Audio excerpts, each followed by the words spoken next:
So any questions up to there? If we are okay, we can move on. These are simple drugs compared to the other ones we do, which are more complicated. Then you have what we call now the salicylamide. So we have looked at several examples, the salicylates. Then now we have the other examples of the carboxylic acid derivatives. We have this, whereby we have another example which we call salicylamide. If you look at salicylamide, it's a bit different from even from salicylic acid, and now the other drugs we have, because the carboxylic acid has been derivatized into an amide, and because of that derivation, you find, of course, this drug will have lesser acidity, but also we have that there is a negative influence on its anti-inflammatory activity. Then, of course, we have diflunisal, which is here, carboxylic acid there, and then it has this extra group. But you can see here there's a fluorine, and I mean there's a hydrogen here, and this hydrogen and this fluorine they bring in steric hydrons. This is a hydrogen here, and there's a fluoro group here. Those two groups allow for this, or push this second hydrophobic area out of planarity, so that this group and this group are not in the same group. So this hydrogen there and that fluorine there will push this second ring out of planarity with this one. So this will be out of the page, whereas the other one will be on the page. So those are the other two examples under the carboxylic acid derivatives. And we have salicylamide. It is an isoster of salicylic acid. The hydroxyl group is the hydroxyl group of the carboxylic group, not the other hydroxyl group. The hydroxyl group of the carboxylic group has been replaced by an amino group. This is an amino group to produce a non-acidic amide, which is stable in aqueous preparations and does not cause GIT irritation or ulceration, and is absorbed only in the intestines. Remember, as we have discussed, whenever you have an amide, amides are stabilized by resonance. This goes out, and because of that stability, that drug becomes stable, and it is stable in aqueous preparation and does not cause GIT tract irritation, because it does not have the hydroxyl group of the carboxylic group, which undergoes ionization to release the hydrogen ion. It has greater CNS penetration. It is more lipid soluble. Once you have a drug which is more lipid soluble, then it can also penetrate the blood-brain barrier. It is reported to be as effective as aspirin as an analgesic and antipyretic, and is effective in relieving arthritis pain, but does not appear to have anti-inflammatory activity. That we do understand, because we did say for you to have anti-inflammatory activity, you do glutathione. This drug is stable. It cannot be easily hydrolyzed. It cannot be easily metabolized to give us a carboxylic group, and therefore, though it will have an analgesic and pyretic activity, it is short of the anti-inflammatory activity. It does not satisfy this SAR1 is availability of an acidic center, availability of a carboxylic group, possibly works through a different mechanism, can be used by those allergic to aspirin, but mainly for pain and antipyretic activity. Diflunisal has changed absorption profile and increased duration of action. Change absorption profile is that it is more absorbed, it has higher lipid solubility and increased duration of action. It will have increased duration of action because the halogens, the fluoroions will decrease the rate of metabolism, therefore longer duration of action. The difluorophenol analog, it's a difluorophenol analog of salicylic acid. It differs from other members of the salicylate class, and that it has primary analgesic, and from other members of the salicylate class, and that it has primarily analgesic and antipyretic activity. It is reported to cause less GIT tract ulceration than aspirin and has lower auditory side effects. But the increase in potency is attributed to an increase in binding to the receptor, since it has a second aromatic ring. We did mention the presence of the second aromatic ring improves the binding, because that correlates with the second aromatic area and the second hydrophobic area of arachidonic acid. The proximity of the two phenyl rings allow for the other hydrogen van der Waals electron radii to repel. All that, the same thing I told you, that because of you have this, the diflunisal, there is this hydrogen here, this hydrogen there, and those fluorine, this hydrogen and this fluorine, those ones repel through van der Waals forces. Van der Waals forces are very weak forces. So that and this repel this other ring, so that there is non-coplanarity. That is what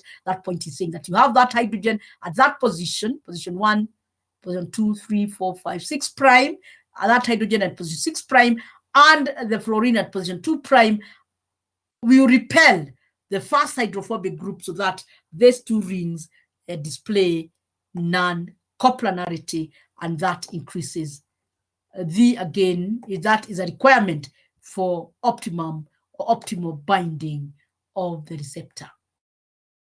This drug is cleared primarily by phenol and carboxyl or glucuronidation for all of them. Diflunisal is absorbed only in the intestines. It is not soluble in gastric fluid again. So not soluble. That helps us. It's not soluble in the gastric fluid. Otherwise, if it was soluble in the gastric fluid, it would cause a lot of acidity. And that's what helps us, that is not soluble in the gastric fluid. But again, just like salicylamide, it is soluble. Salicylate, it is just like salicylate, it is soluble in the duodenum. Thus, gastric bleeding and GIT upset is not as common. It lasts 3 to 4 times longer than aspirin. And we have said its long duration of activity is because of the halogens. And because of the halogens, you find the second ring cannot undergo oxidative, the drug cannot undergo oxidative hydroxylation because of decreased metabolism due to the presence of the halogens.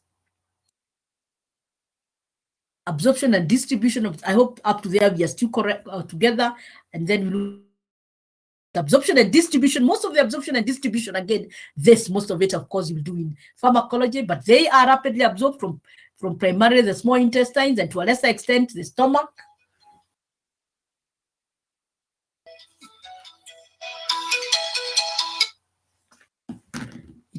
I hope we are still together because I've seen I think it's okay. Right. So they absorbed either from the stomach or the small intestines. And of course, the physical characteristic of the tablet is always important. In terms of the physical characteristic means, we also have soluble. That's what we are talking about here. We have soluble aspirin tablets, which you can dissolve in water and you take, and of course, it's already dissolved in water. It will be absorbed very fast. So that's what we are saying. It appears major determinant of absorption of this class of compounds is the physical characteristic of the tablet, and you do have tablets which are made to be soluble tablets. Dissolve them in water and you drink the water. It is aspirin, acetylsalicylic acid is absorbed primarily intact, and then it is hydrolyzed by the plasma and tissue liver SLSs to salicylic acid. And because it's absorbed intact, that is why it has higher lipid solubility and it has lower acid or gastric irritation, because it is not hydrolyzed in the stomach. If it was hydrolyzed in the stomach, it will still give us the same problem. But it is absorbed intact, hydrolyzed in the liver to give us salicylic acid and to give us the very high activity because of the acetylsalicylic acid itself and the salicylic acid, as we have already discussed. And as ASA and salicylic acid is extensively bound to plasma albumin, the ionized carboxyl and aromatic functionalities both contribute to plasma protein binding. We already mentioned that the carboxyl group can bind the plasma proteins, and therefore, of course, resulting in allergenicity. We also said the acetylsalicylic acid can also acetylate the plasma proteins, again leading to allergenicity. This may result in interaction with other anionic drugs that are administered concurrently or concomitantly. That always will happen whenever you administer drugs that are bound to plasma proteins. Metabolism. This is for the salicylate.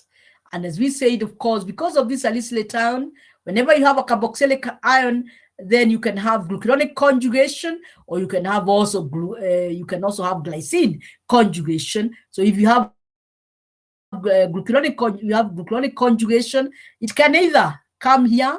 If it comes here, it will give you the ester glucuronide. It can also come here to this hydroxyl group to give you the ether glucuronide. So you can have O or the acyl glucuronide. It can also undergo glycine conjugation at this point, and if it undergoes glycine conjugation, it will give you the salicylic acid. Again, when you combine with glycine, remember, is NH2, CH2, COH, highly soluble. You are introducing another COH group, highly soluble molecule very easily, removed. It can also undergo oxidative hydroxylation.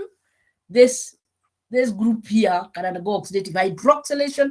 Do remember this hydroxyl group, and hydroxyl group increase the electron density of the phenyl ring and indeed increase the metabolism.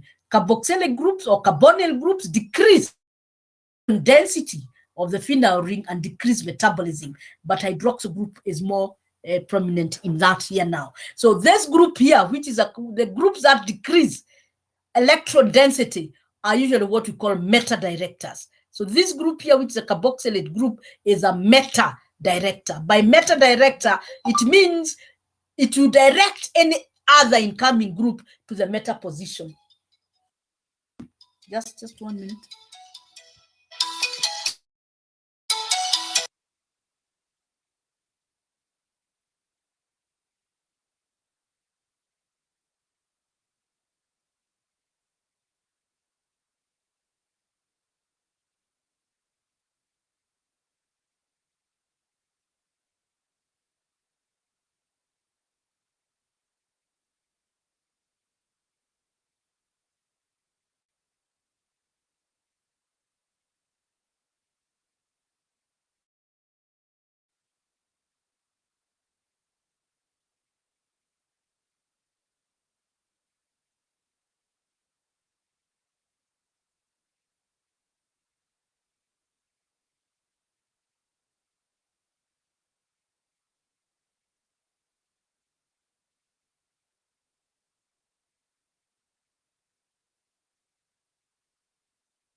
Sorry.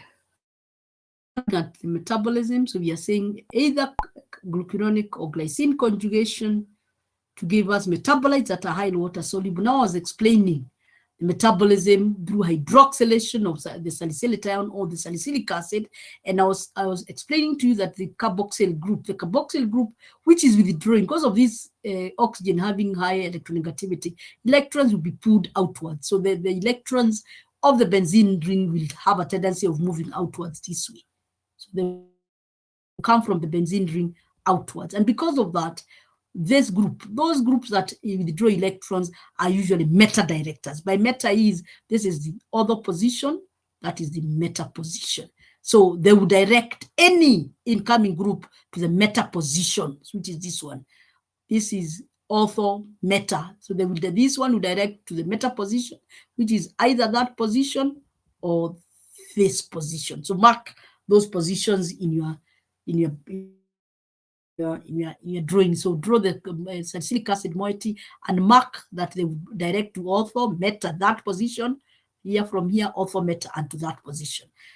The hydroxyl group increases the metabolism of a benzene ring by pushing in. You see, this oxygen has a lone pair of electrons. The lone pairs of electrons can be pushed in through resonance, and we have discussed this. And therefore, this ring will have a higher concentration of electrons and therefore more readily metabolized. Any group that pushes in electrons is an ortho para director. So that means any other group that is coming in to join this ring will either go to the ortho position or para position. So you can see it can come here. So you can see now this has been twice, this position has been direct, is a position where there is direction by the carboxylic group and also by the hydroxyl group. So this position is a position which can be highly metabolized. Then that is ortho and para, ortho, meta, para. So you can see the positions, the two positions are coinciding for both the carboxylate director and also the hydroxyl director. So that and that position. So indeed, you can have oxidation at this position, at that position, or at that position.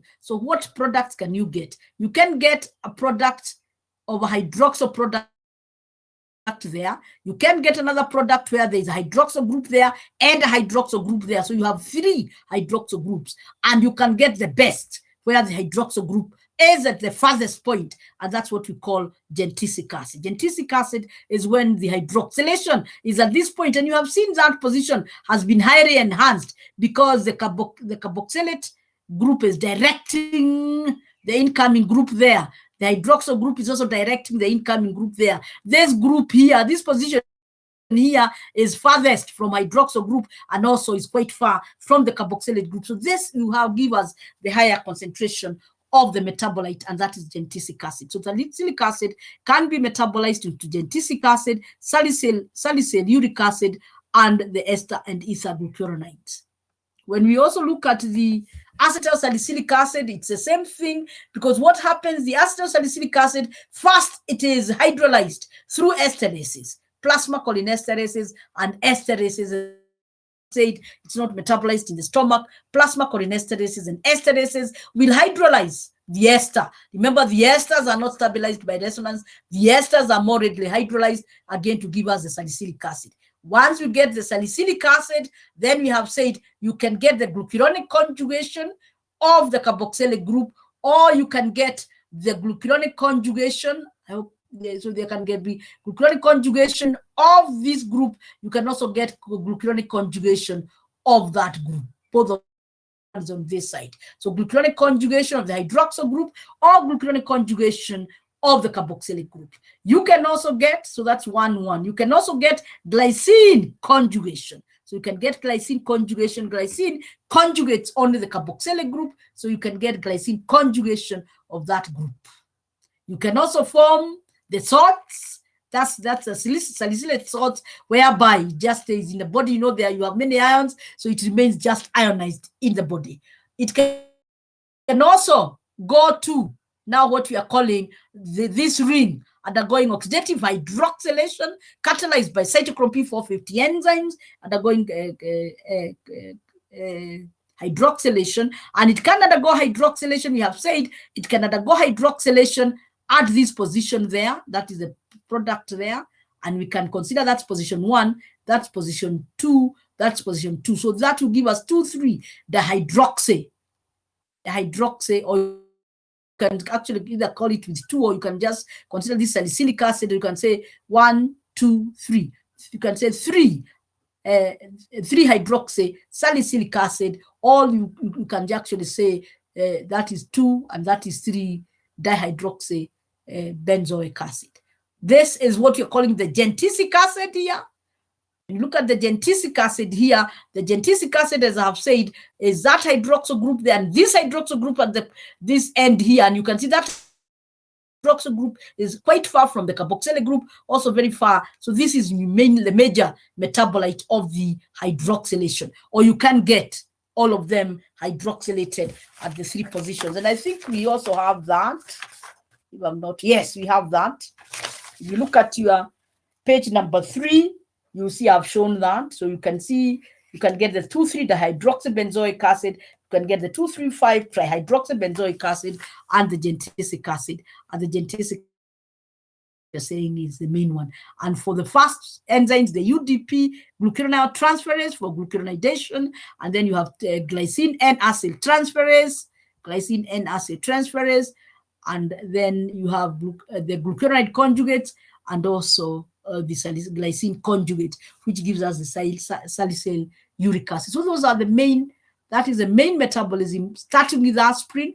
But as you can see, when you start with aspirin, you go to salicylic acid, so it represent metabolism of aspirin and the salicylates, which are in the body in vivo, are first, of course, cleaved to give us salicylic acid. So those are the main metabolic processes. But of course, you can't see those drugs. These, of course, once you conjugate, once you add a glycine or the salt, those are drugs which are highly water soluble and, of course, readily removed from the body. So you can see that again is shown on page number 3 of the handout that I gave you.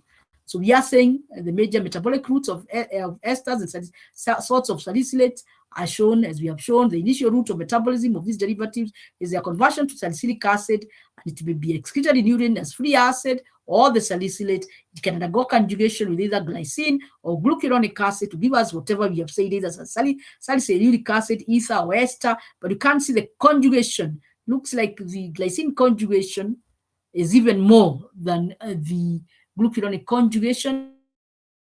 In addition, small amounts of metabolites resulting from microsomal aromatic hydroxylation, that is to give us the major hydroxylation metabolite is gentisic acid, and I've explained why the salicylates and their metabolites are eliminated by renal mechanisms.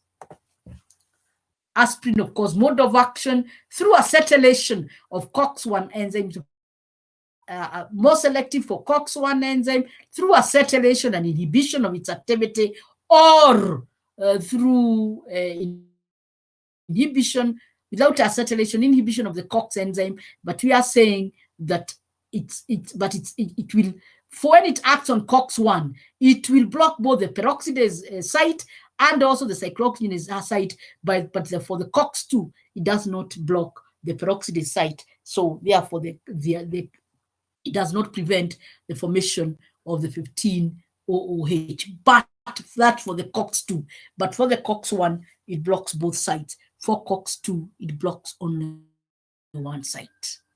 But mode of action through acetylation, inhibition of both COX-1 and COX-2, or through ionic bonds, kawaida, just like all the other drugs which have an ionic site, through ionic bonds binding to the cationic site of the cyclooxygenase enzyme and blocking it. And that definitely will be the mode of action. And I think with that, having discussed pharmacokinetics, pharmacodynamics, metabolism, SAR, I doubt there is anything else left for the salicylates, not unless if you have a question. Any question? I believe none.